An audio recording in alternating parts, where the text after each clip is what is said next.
நண்பர்கள் அனைவருக்கும் elite English அகாடமியின் வாழ்த்துக்கள்.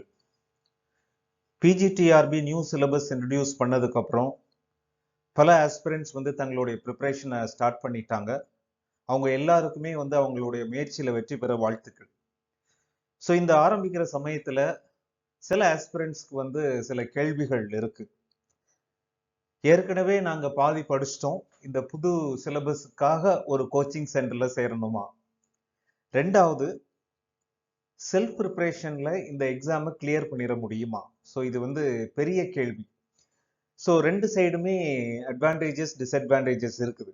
ஸோ இந்த வீடியோவில் செல்ஃபாக ப்ரிப்பேர் பண்ணுறதுக்கும் ஒரு ஸ்ட்ரக்சர்ட் கோர்ஸில் ஜாயின் பண்ணுறதுக்கும் உள்ள அட்வான்டேஜஸ் டிஸ்அட்வான்டேஜஸ் பார்க்கலாம். முடிவு எடுக்கிறது உங்களுடைய இதில் தான். ஸோ இது இங்கிலீஷ் லிட்ரேச்சர் ஸ்டூடெண்ட்ஸ்க்கு மட்டும் இல்லை, எல்லா ஸ்டூடெண்ட்ஸ்க்குமே இந்த வீடியோ ரொம்ப ரொம்ப யூஸ்ஃபுல்லாக இருக்கும். ஸோ பார்த்தீங்க அப்படின்னா ஃபர்ஸ்ட் செல்ஃப் ப்ரிப்பரேஷனில் ஃப்ளெக்சிபிள் டைமிங். ஸோ நீங்கள் தான் ராஜா.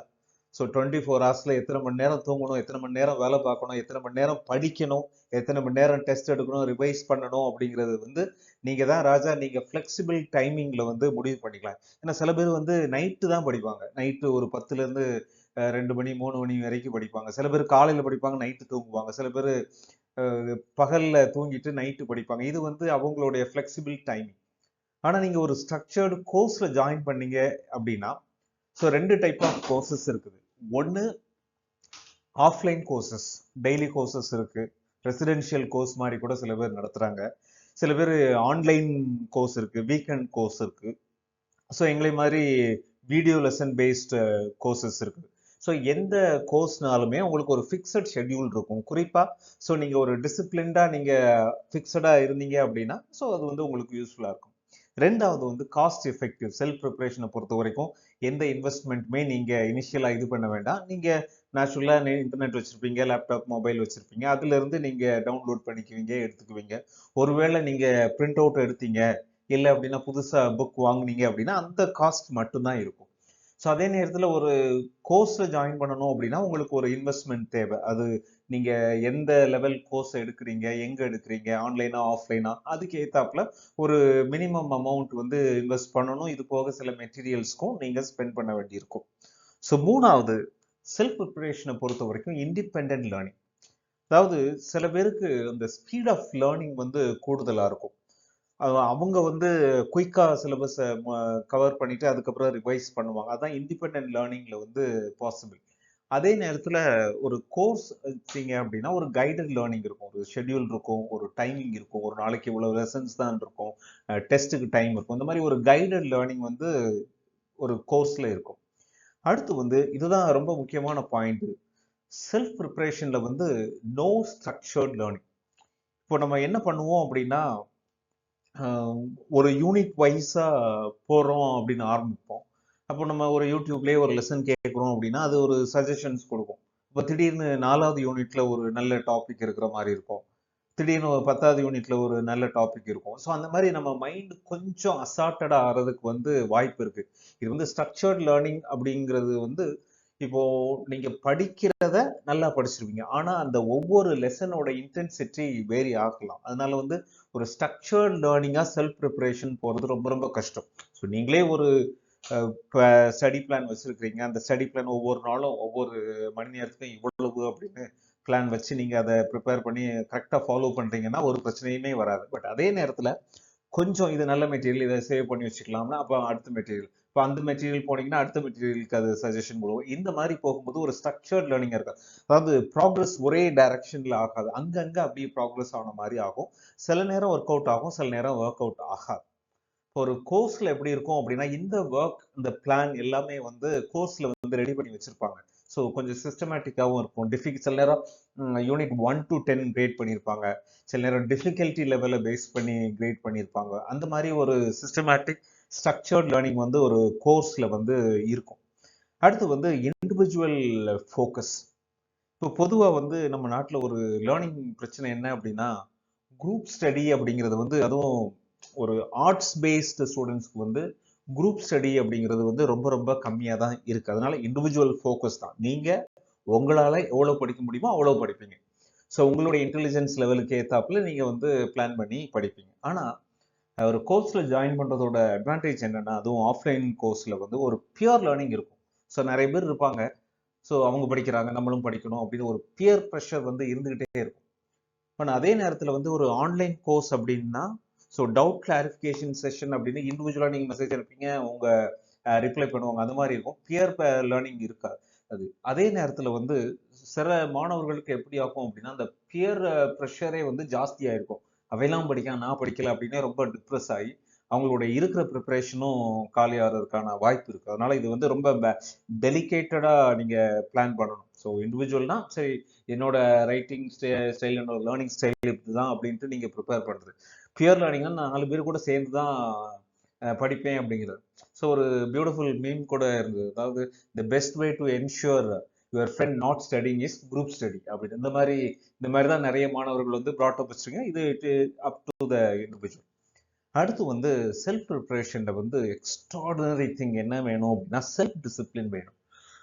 ஸோ சில நண்பர்கள் சொல்றத கேட்டிருக்கேன். எப்படின்னா, அவங்க வந்து வீட்டில் நிறைய பேர் இருக்கிறாங்க அப்படின்னா, அந்த டைம்ல வந்து அவங்க ஒரு டைம் ஒதுக்கி நல்லா படிப்பாங்க. பட் அதே நேரத்தில் வீட்டில் யாரும் இல்லை, ஒரு 4 நாள் ஊருக்கு போயிட்டாங்க, வீக்கெண்டில் ஊருக்கு போயிட்டாங்க அப்படின்னா, அப்போ என்ன பண்ணணும் அப்படின்னா, நல்லா படிக்கணும்ல. ஆனால் அப்படி படிக்க மாட்டாங்க. வீட்டில் ஆள் இருந்தால் அவங்க டைமை ஸ்குவீஸ் பண்ணி படிப்பாங்க. வீட்டில் ஆளே இல்லைன்னா நல்ல டிஸ்ட்ராக்ட் ஆகி மேட்ச் பார்க்குறது, மூவி பார்க்குறது. ஸோ அந்த மாதிரி டிஸ்ட்ராக்ஷன் ஆகிறதா வந்து ஷேர் பண்ணியிருக்கிறாங்க. அதனால செல்ஃப் ப்ரிப்பரேஷன் அப்படின்னு பார்த்தீங்க அப்படின்னா, எக்ஸ்ட்ராடினரி செல்ஃப் டிசிப்ளின் வேணும். அதே மாதிரி ஒரு கோர்ஸில் ஜாயின் பண்ணீங்க அப்படின்னா, ஸோ அந்த ஸ்ட்ரக்சர் இருக்கிறதுனால you are force to follow that. ஆனாலும் அந்த லேர்னிங் நடக்குதா இல்லையா அப்படிங்கிறது இண்டிவிஜுவல் தான் பார்த்துக்கணும். அடுத்து வந்து செல்ஃப் ப்ரிப்பரேஷன்ல வந்து ரிசோர்ஸ் லிமிட்டேஷன்ஸ். ஸோ அதாவது இப்போ வந்து we are living in the era of information.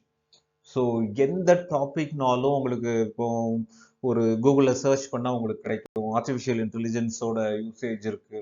ஆனால் அதே நேரத்தில் வந்து உங்களுக்கு எல்லா டாப்பிக்கும் நல்ல மெட்டீரியல்ஸ் கிடைக்காது. ஒரு கட்டத்தில் என்ன ஆயிரும் அப்படின்னா, இன்ஃபர்மேஷன் ஓவர்லோட் ஆயிருமே தவிர உங்களுக்கு எது நல்ல மெட்டீரியல், எது ஃபுல்லும் இருக்குது, எது இன்கம்ப்ளீட்டா இருக்கு, எது இன்னும் நம்ம தேடணும் அப்படிங்கிற இன்ஃபர்மேஷன் தெரியாது. ஸோ இந்த மாதிரி நிறைய மெட்டீரியல்ஸ் அவைலபிளா இருக்கும்போது வந்து ஏதாவது ஒரு ஃபியூ யூனிட்ஸ்ல வந்து நம்மளை லிமிட் பண்ணி இருக்கிறதான ஒரு வாய்ப்பு இருக்குது. அதனால நம்ம செல்ஃப் ப்ரிப்பரேஷன்ல ரொம்ப கேர்ஃபுல்லா இருக்கணும். ஓகே, இவ்வளவுதான் அப்படின்னா இதுக்கு மேல நம்ம போகக்கூடாது அப்படிங்கிற ஒரு செல்ஃப் பவுண்டரி நம்ம வச்சுக்கணும். அடுத்து வந்து ஜாயினிங் கோர்ஸ்ல வந்து உங்களுக்கு டெய்லர் மேட் மெட்டீரியல், இந்த வேலையெல்லாம் அவங்க ஏற்கனவே பண்ணி வச்சிருப்பாங்க. ஸோ அதனால வந்து நீங்க கொஞ்சம் ரிலே பண்ணலாம். ஒருவேளை இந்த ஒரு பர்டிகுலர் டாபிக் வந்து லெசன் இன்கம்ப்ளீட்டா இருக்குது, இல்லை இதுல இன்னும் கொஞ்சம் படிச்சா நல்லா இருக்கும் அப்படின்னா, அப்போ நீங்க இண்டிபெண்டன்ட் லேர்னிங் போறதுக்கு வந்து நல்ல விஷயம். அடுத்து வந்து செல்ஃப் ப்ரிப்பரேஷன் வந்து கொஞ்சம் டைம் கன்சியூமிங் தான். நம்ம ஈஸியா வீட்ல இருந்து படிச்சுலாங்க, கோச்சிங் சென்டருக்கு ஒரு இடத்துக்கு போக தேவையில்லை அப்படிலாம் நினைக்கலாம். ஆனா வந்து கொஞ்சம் டைம் கன்சியூமிங். இன்னொன்று, நம்ம சில நேரங்கள்ல நம்மளுடைய லேர்னிங் ஸ்பீடு ஜாஸ்தியா இருக்கும். குறிப்பா ஏர்லி மார்னிங்ல நீங்க எந்திரிச்சு படிச்சீங்க அப்படின்னா. பட் அதே நேரத்துல நைட் ஒரு டேஸ் ஒர்க்குக்கு அப்புறம் பண்ணும்போது வந்து அந்த ஸ்பீட் ஆஃப் லேர்னிங் வந்து குறைஞ்சிரும். அதனால டைம் கன்சியூமிங் ப்ராசஸ் தான் செல்ஃப் ப்ரிப்பரேஷனுக்கு. ஏன்னா நமக்கு எக்ஸ்டர்னல் மோட்டிவேஷன் இருக்காது. ஸோ அடுத்து வந்து ஜாயினிங் ஏ கோர்ஸ் டைமிங். நீங்க விரும்புறீங்களோ இல்லையோ, இவ்வளவுதான் ஷெட்யூல், இத்தனை கிளாஸ் தான் நடக்கும், இத்தனை டெஸ்ட் தான். அதுல கோர்ஸை முடிச்சிருவாங்க. கோர்ஸ் முடிஞ்சிரும். ஆனா நம்ம படிக்க வேண்டியது நம்மளுடைய கடமை. கடைசியா வந்து செல்ஃப் ப்ரிப்பரேஷன்ல ஒரு பெரிய அப்டக்கிள் என்னன்னா, டெஸ்ட் வந்து ஃபுல்லும் இருக்காது. இப்போ நெட்லயே பார்த்தீங்க அப்படின்னா சில டாபிக்ஸ் வந்து நிறைய டெஸ்ட் இருக்கும், சில டாபிக்ஸ்க்கு இருக்காது. ஸோ அது மாதிரி நம்மளே கொஸ்டின் கிரியேட் பண்ணுறதும் எல்லா டாபிக்ஸ்க்குமே நம்ம பண்ண முடியும் அப்படிங்கிற வாய்ப்பு இருக்காது. அதே நேரத்தில் ஒரு கோர்ஸில் ஜாயின் பண்ணோம்னா அவங்க பழைய மெட்டீரியல்ஸ் இந்த டெஸ்ட் வச்சுருப்பாங்க, புதுசாக ஆட் பண்ணுவாங்க, இல்லை வேறு சென்டர்லேருந்து பாரோ பண்ணி வச்சுருப்பாங்க, இல்லைன்னா கடன் வாங்கி வச்சுருப்பாங்க. இந்த மாதிரி எல்லா விஷயங்களும் இருக்குது. Dear friends, so course join பண்ணணுமா இல்லைன்னா ஜாயின் பண்ண வேண்டாமா அப்படின்னு purely it is an individual decision based on individual's capacity and availability of material. So அதில் வந்து யாருமே ரெக்கமெண்டேஷன் சொல்ல முடியாது. ஆனால் அதே நேரத்தில் வந்து நான் பாதி ப்ரிப்பேர் பண்ணியிருக்கேன், இன்னும் பாதி தானே ஏன் சேரணும் அப்படிங்கிற மாதிரி நீங்கள் நினைக்கிறது வந்து உங்களுக்கு sure that you can prepare in the same way, fine. இல்லை அப்படின்னா என்ன கேட்டீங்க அப்படின்னா, ஏதாவது ஒரு கோச்சிங் சென்டரில் ஜாயின் பண்ணி வீக்கெண்ட் கிளாஸோ இல்லைனா டெய்லி கிளாஸோ இல்லைனா மந்த்லி ஒன்ஸோ இல்லைனா ஏதாவது ஆன்லைன் கோர்ஸோ ஜாயின் பண்ணீங்க அப்படின்னா கண்டிப்பாக உங்களுக்கு யூஸ்ஃபுல்லாக இருக்கும். இப்போ எல்ஐடி இங்கிலீஷ் அகாடமியை பொறுத்த வரைக்கும் it is an online course. இது வந்து லைவ் கிளாஸ் கிடையாது. இப்போ இந்த டைம்ல கண்டிப்பாக ஆன்லைனில் வரணும் அப்படி கிடையாது. இது வந்து ரெக்கார்டட் லெசன்ஸ் தான் நாங்கள் வச்சுருக்கோம். ஸோ புது சிலபஸ்க்கு கூட மேக்ஸிமம் இருக்கிற மெட்டீரியல்ஸில் 80% சிலபஸ் கவர்ட். இன்னொரு 20% தான் நாங்கள் ப்ரொவைட் பண்ணணும். அந்த மெட்டீரியல்ஸ் எல்லாமே 24x7 இருக்கும். ஸோ அதனால் நீங்கள் எப்போ உங்களுக்கு வசதிப்படுதோ அதை படிச்சுக்கலாம். லாஸ்ட் டைம் எங்களுடைய அச்சீவ்மெண்ட் ஏற்கனவே ப்ரீவியஸ் வீடியோஸில் மென்ஷன் பண்ண மாதிரி 38 மெம்பர்ஸ் வந்து 2022ல் கிளியர் பண்ணி ஜாப்லையும் சேர்ந்துட்டாங்க. ஸோ அதனால் வந்து ஸோ எங்ககிட்ட இருக்கிற மெட்டீரியல், எங்களுடைய பிளான் எல்லாமே காம்படிட்டிவ் எக்ஸாம்க்கு ஏத்தாப்புல நாங்கள் டெய்லர் மேட் பண்ணியிருக்கோம். ஒருவேளை ஸோ உங்களுக்கு இந்த கோர்ஸில் ஜாயின் பண்ணால் யூஸ்ஃபுல்லாக இருக்கும் அப்படின்னு நினச்சிங்க அப்படின்னா you are feel free to call us in the given number. Thank you. All the best. Keep preparing. Keep moving.